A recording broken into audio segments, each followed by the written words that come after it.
Welcome back, and moving on to our first segment for today. And we are talking today about something that's really very, very important. We used to discuss it many times before, talking about the previous forums. We're talking about the 100th Cairo Climate Change Forum, which is a landmark even in Egypt's ongoing commitment to climate dialogue and sustainability, and also the cooperation between Germany and Egypt. To discuss the forum this time, we have, of course, our guest. The pleasure to have Miss Lorena Mohr, Director of the Scientific and Protocol Department at the Embassy and Director of the Cairo Climate Talk. Good morning. Good morning. Thanks for having me. Thank you. So, of course, it's a pleasure. And first of all, tell us more about the Cairo Climate Talk this time. So the Cairo Climate Talks as a platform were established in 2011 by the German Embassy. The idea was to create a forum where the different stakeholders can meet. So policymakers, the industry, but also civil society, of course, young people that are involved in this topic, scientists. So this was the idea behind it. I think back then nobody imagined we would make it up to this very big milestone. So yeah, we're very proud to have reached our 100th event. So how do you see so far Egypt's role in climate change? Especially we have many important events that took place, participation and leadership of some of the events, and we have, of course, the COP, of course. So tell us more about it. Yeah, so actually it's, now that you mentioned the COP, I arrived to Egypt in summer 2022, so right before the COP, and it was really an intense time in that field. Climate change was on the agenda everywhere, and you could really see that you know, there was a political leadership on the topic, but it was also discussed every day. People started to reflect about sustainability, about the challenges presented by climate change, and of course for Egypt it's, for everyone, but I think also for Egypt, it's an extremely relevant topic. Egypt is very heavily affected by climate change. The green hydrogen strategy as well. Exactly. Green hydrogen, I think it's one of the important pathways that we're looking for solutions, and Germany is also very interested to cooperate with Egypt on green hydrogen. So if we're talking about the takeaways from the milestone of this event, and how do you see the future or the challenges as well that we're facing? Yeah, I start with the challenges. I think that's easy to say. Climate change is definitely the single most biggest challenge for humanity as a whole. But I think the message that we also want to transport as Cairo Climate Talks is it's not all dooms. There are solutions. Many of them are already being discussed and are already being implemented. On the political side, so we have things like where we cooperate very strongly, green energy, sustainable energy, solar power, wind power, but there are also everyday solutions that we as citizens can implement. So I think that's also something positive to think about, that we can make a change. How do you see Egypt's to implement, or the implementation on COP27 on the local level as well? On the local level, I think there are many very strong organizations in Egypt. So at our 100th event, for instance, we had 20 local partners that were showcasing the work that they are doing, from things such as, let's say, sustainable architecture to banning plastics. So I think there's a strong grassroots movement in Egypt, and I think that's something very positive and something that we need to strengthen further. Also talking about the role of the communities and the role of youth, because definitely the awareness today, well, I have the honor that actually I hosted many people in the previous forums, and we talked a lot, and actually the level of awareness that we reach today is really unbelievable, that even the kids are talking about it. Yeah, definitely. That's also something that we try to work with. We have in Cairo Climate Talks by now a special format. It's called CCT Junior, where we work specifically with children, because ultimately if you are aware from a young age, you start to think about solutions from a young age. And many of the sort of grassroots organizations in Egypt were founded by young people and are being led by young people. So that's something that also really impressed me coming here to Egypt. how were you able, and everyone was able to reach to this level? I mean, the participation and involvement of the youth, and again, really, we were impressed when we saw even children, our kids in school now, they are making real projects on the climate change in general. Yeah, I think for us as a Cairo Climate Talks, we wouldn't have been able to do it without the partners that we have. So we partnered from the very beginning with the Ministry of Environment. We also have German partners, our development corporation, the GIZ, as well as the German Academic Exchange Service. So I think to keep a format like this alive, you really need strong partners. And there has always been a very eagerness and willingness from local partners to engage. So we also work in Cairo, but also in other governorates and cities, and without exception, wherever we went, we were very warmly welcome, and people were interested to collaborate on these topics. I think in this part, particularly, usually if you want to reach the whole community, you're reaching parents and elder people. But in this part, when you're reaching the kids and children, they are the ones who are giving the message and working along on their parents when it comes to climate change and respecting the climate, right? Yeah, fully agree. I was the same as a child. I always told my parents, we need to switch off the light, we need to be careful of the water. So I think children really are change makers, and they are the future. So that's great to see. So talking about water in particular in Egypt, then challenges that we are facing so far. Yeah. Egypt, of course, is a country that is already living through water scarcity. I mean, the geographical conditions here are very unique. There's barely any rainwater, but you have the Nile as your main source of water. So water is definitely something that's very relevant for Egypt. We also did a big event on this, I think 2 years ago, and at our anniversary celebration, we also had His Excellency Minister Suwailem for Water Resources and Irrigation with us, because the topic is crucial. Because water, it links to agriculture, it links to food, so water is life. So it's an important topic for us as well, yes. So far, what we are working on when it comes to implementing and adopting modern techniques of irrigation and conservation, so far, how do you see it? And what else do we need to work more on? Because just as you mentioned, it is one of the most challenging files. Yeah, I think the ministry and the government is very active. I think a big challenge in this is, of course, when it comes to the small scale. So you have a lot of small scale farms, for instance, in the Delta region, and there it's, of course, because you have many stakeholders that are involved, many individual farmers, so that is a difficult situation to work with. So I think this is something where we really also need to think about sort of low cost, easy to implement solutions. Well, also talking about climate change, and definitely it has a great impact when it comes to the long term of the Nile Basin as well. So how do you see this? And any discussions related to this?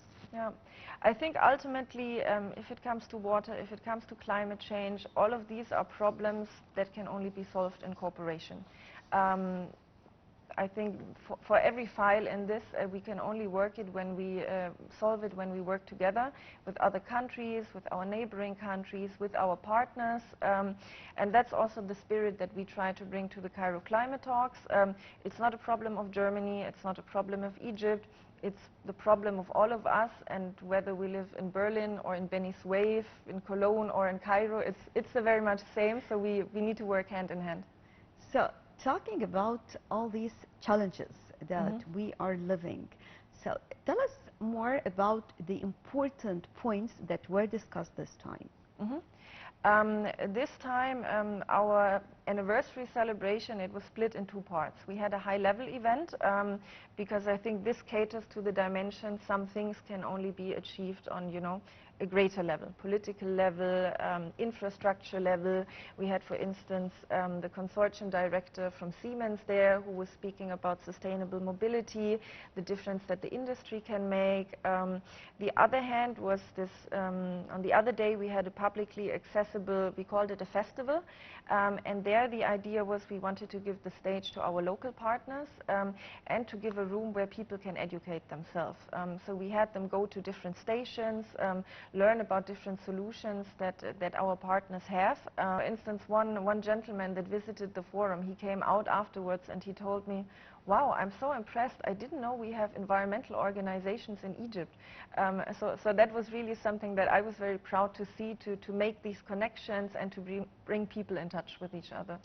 So do you have recommendations, or in other ways we can say what is next after the forum? I know every time you have points that you follow up on, and just keeping some milestones for each of these points. Yeah. So we also always try to, not make it a one-day event that is then forgotten. We try to write down our main conclusions, share them with policymakers. I think some of the outcomes that we saw, it was a lot of networking, definitely on the event, partners connecting with each other and already thinking about next steps. For us as Cairo Climate Talks, we're not stopping at 100, definitely. Big priorities now in the coming months will be, we have two major events. There's the UN Ocean Conference happening now in June. Very relevant topic for Egypt, as with the Mediterranean Sea and the Red Sea. And of course, we're all looking to Brazil, to the COP negotiations that are happening there in fall. And that will also be very important for us as a global community on the larger scale. How do you see so far the challenges? Yeah, I think the challenges undisputedly are there. I think at the last two COPs in Baku, in Dubai, there were some major milestones, also in Egypt, when it came to commitment to renewable energy, when it came to the loss and damage fund, so how can we help countries that are affected by climate change. These are good signs. Now the next step is, of course, the implementation. A big challenge that I see now is, at the moment, there are many global challenges, so funding overall is decreasing. So I think what we need to do now is be smarter with the money that we have, and make it count, that every cent, dollar that is invested also really makes a difference on the ground. Put priorities in this respect. To put priorities, exactly, and I think because we also increasingly, it's very clear, if we invest now, we save money in the future. Because if we don't stop climate change now, we will see the effects growing, and that will cost us much, much more money than prevention does. So when we talk about the current situation, well, of course, we have many important points to be taken into consideration. Mm-hmm. Well, actually, the challenge itself and the way we are working on. So if we talked about Egypt and Germany in this respect, and so far Egypt achieved a lot, actually, but yep. Still we are working hard, and still this file is one of the top files yep. that yep. we're working on. So how do you see the future, especially when it comes to the change? Because energy transition is not that easy, and usually we always say that change, usually we have resistance. But so far, as we said in the beginning, people are aware of this, and they are willing to help to stop it. Yeah, I think that's very true. People are aware, the government is aware. So Cairo Climate Talks is only a small part of what we do in the German-Egyptian partnership. There are very big corporations when it comes to increasing the sources for renewable energy in Egypt. So there are German-Egyptian collaborations on wind parks, on solar parks. You might have heard of the big one in Ben Ban. And then, of course, we also try to support with our expertise on the networks, because you have a solar park, that's fantastic, but how does the electricity that is generated reach the people? So that is another field where we are working very closely with the Egyptian government. We also work in the sectors of waste management, which is another big topic. And then I think if we speak about the effects that we already see of climate change, one of them, for instance, is the coastal erosion. So, the sea levels are rising. We see parts of the coast breaking away. That's another big area where we have projects together with the Egyptian government to work on these concrete effects that we already have. So if I ask about Germany, and Germany, of course, they achieved a lot in this respect very early. So far, do you have any more challenges? Because definitely challenges will never stop, and Yeah. every day, you know, everything is changing. Yeah, of course, and I think there is no country that, you know, is like, check, we've done everything, nothing more to do. Germany, I think we invested very early on in renewable energies. That is a big plus, I would say. I would say the biggest challenge we're facing at the moment is this transition towards a greener industry. The German industry is well known for: cars, steel production, these sort of things are of course not very environmentally sustainable industries, but we can see that the demand is shifting. People want electric cars, people want cleaner technology. So I think from a German perspective, that's a big challenge that we're working at the moment. How can we make our industry fit for the future, and how can we make it green and fit for the planet? What kind of methodology are you adopting in this respect? I mean, how do you plan? Because definitely, as you mentioned, these plants for factories are very, very important as well for the industry. Yeah. I think as a government, our job is to assist the industry. Ultimately, the industry, they do their job, they think of their own solutions. But at our last panel, one of the panelists said I think he put it very nicely: we need to make the sustainable choice the easy choice. So I think we need to put the frameworks in place that make it easy for industries, for factories to choose the sustainable option. So I think that's our job, or our homework also for the government. So far, how do you see the role Egypt is playing in Africa in general when it comes to climate change? Because as you mentioned, and as we now totally understand, that when you talk about climate change, you're not talking about one country, because definitely you have to work first for those who caused the climate change, and others are being affected by this. Yeah, true, very much true. I think some of the most vulnerable countries are located in Africa. I think Egypt did a great job in putting Africa in focus at the COP. I think Egypt made it very clear that you know, it's not an Egyptian COP, it's an African COP. So I think it was really important to bring that to the spotlight. And I know Egypt is exchanging very closely with other partners, with other African partners, and is also a strong voice in the African group to fight together for climate change. And I think the biggest milestone or breakthrough at the COP27 here in Egypt was the creation of the Loss and Damage Fund. So a fund where we take money out from to support countries that are already suffering the effects for climate change, and that is particularly important for Africa. What kind of lessons can we talk about or can be shared between both countries, Germany and Egypt? Yeah, I think we can learn from each other. That's the idea also of our format. I think we try to bring each other's strengths to the table. So what we are trying to bring to the table as Germany are, of course, the technological solutions that we have, the experts that we have. We regularly bring them to our events to facilitate this knowledge exchange. I think Egypt, of course, has other experiences. For instance, also in Germany, temperatures are rising. Nothing compared to Cairo, but they are rising. So for instance, urban heat management, that's a topic where we don't have a lot of experience from, and we can learn from Egypt, for example. So on the conclusion, how do you see the future, and what do we need really to work on as a top priority? I'm an optimist, so I don't think everything is lost yet. We need to get to work. And who's really at risk in the region?